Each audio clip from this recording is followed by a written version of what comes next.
नागरिकांचा पंचायत समिती किंवा ग्रामपंचायतीमध्ये काम करण्याचा उत्साह वाढेल किंवा लोकांना प्रत्यक्षात तिथून काहीतरी लाभ होईल, अशासाठी तुमचं काही विचार आहे? सर, पहिल्यांदा स्त्री शिकली तर प्रगती झाली अशी कन्सेप्ट आहे.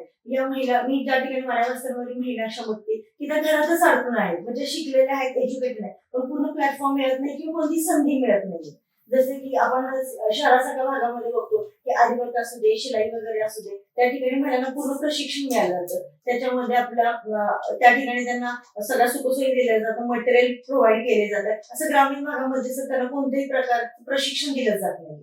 वाई सारख्या ठिकाणी जाणं येणं पॉसिबल नाहीये. तर मला पहिल्यांदा एक 3-4 गावांची कनेक्टिव्हिटी असेल. जसं जर राऊतवाडी सेंटर असेल तर राऊतवाडीला खोलवडी असेल, काळंबडी ही कनेक्टिव्हिटी आहे. जर आपण हे सेंटर कारखान्याचं मेन सेंटर मिळतं तर चांदोडी, भिवडी आणि किकरी या तिन्हीसाठी हे कारखाना हे मेन सेंटर असू शकतं. भुईंसाठी बदेवाडी असेल, चिकनेवाडी असेल, वाराडेवाडी असेल किंवा चालत, तर त्या ठिकाणी मला महिलांसाठी सर प्रशिक्षण शिबिर असं उपलब्ध करून देते, ज्यात माझ्या महिला सक्षमीकरण होईल, महिला माझ्या शिक्षण आणि स्वतःच्या पायावर उभ्या राहतील.